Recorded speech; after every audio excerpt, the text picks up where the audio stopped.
મિત્રો કેમ છો બધા મજામાં ને? તો પહેલા પાર્ટમાં તમે જોયું એમ આપણે ઉજ્જૈન હતા અને ઉજ્જૈનથી આપણે નીકળી ગયા છીએ અને હવે આપણે જઈએ છીએ ચિત્રકૂટ બાજુ. ચિત્રકૂટ એટલે રામેજી વનવાસ કર્યો હતો ને એ જગ્યા છે. તો ચાલો આપણે ચિત્રકૂટ જઈએ.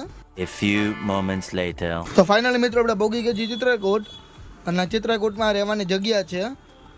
વશિષ્ઠ નહીં એવું કંઈક નામ છે. ત્યાં આપણે રહેવાનું છે. આ ધર્મશાળા કેમ હોય એ રીતે જગ્યા છે. તો ચાલો અંદર જઈને બતાવું તમને કેવો રૂમ છે, કેવી રીતે સુવિધા છે. તો ચાલો આપણે અંદર જઈએ.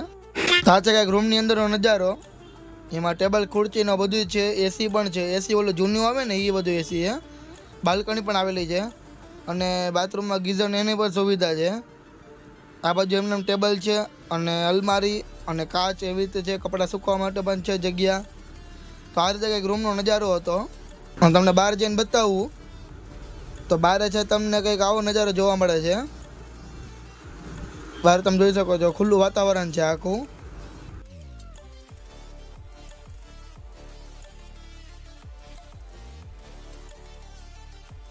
તો મિત્રો આપણે આવી ગયા છીએ ઘાટ બાજુ અને આ જગ્યા એ જ છે જ્યાં રામે વનવાસ કર્યો હતો. રામ ભગવાન સીતા માતા એ બધાએ તો વનવાસ જે કર્યો હતો ને એ આ જગ્યા છે. નદીના કાંઠે આ નદી એ જ છે. અને આ બાજુ છે વાંદરા.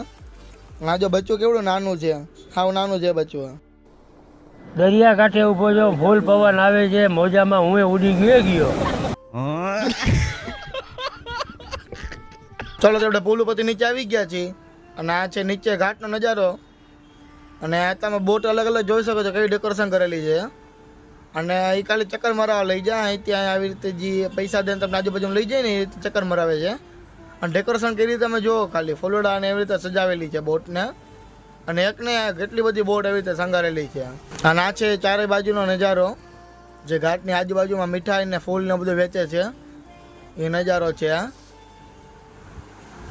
આવી રીતે કંઈક આ ઘાટ છે જે ગંગા નદીનો ઘાટ હોય ને એવી રીતે જ ઘાટ આવેલો છે. The next day. તો ફાઇનલ મિત્રો આપણે આવી ગયા છીએ હનુમાન ધારા. અને આ તમને કહું ને તો ચોટીલા આપણે છે ને ચોટીલા જેટલું ઊંચું મંદિર છે. અહીંયા ચોટીલામાં જેમ પગથિયે ચડવાનું આવે છે ને એવી રીતે જ ઊંચામાં આવે છે. પાછળ તમે જોઈ શકો છો આખો ચોટીલા જેવો જ નજારો છે. તો ચોટીલા જેવું ચડીને ઉપર આવવાનું છે અને હનુમાનજીનું મંદિર છે હનુમાન ધારામાં. અહીંયા તમને ગ્રીનરી ને પાણા ને ડુંગર ને નાના નાના મંદિર ને બધું જોવા મળશે. અને મંદિર તમે જુઓ કેવું ત્યાં વચ્ચોવચ્ચ છે. તો મિત્રો આપણે આવી ગયા છીએ રાતની આરતીમાં. ચાલો નિહારીએ આપણે રાતની આરતી.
તો મિત્રો આજ માટે આટલું જ. તો મળીએ આપણે બીજા વ્લોગમાં, અને લાઈક શેર અને સબસ્ક્રાઈબ કરી નાખજો.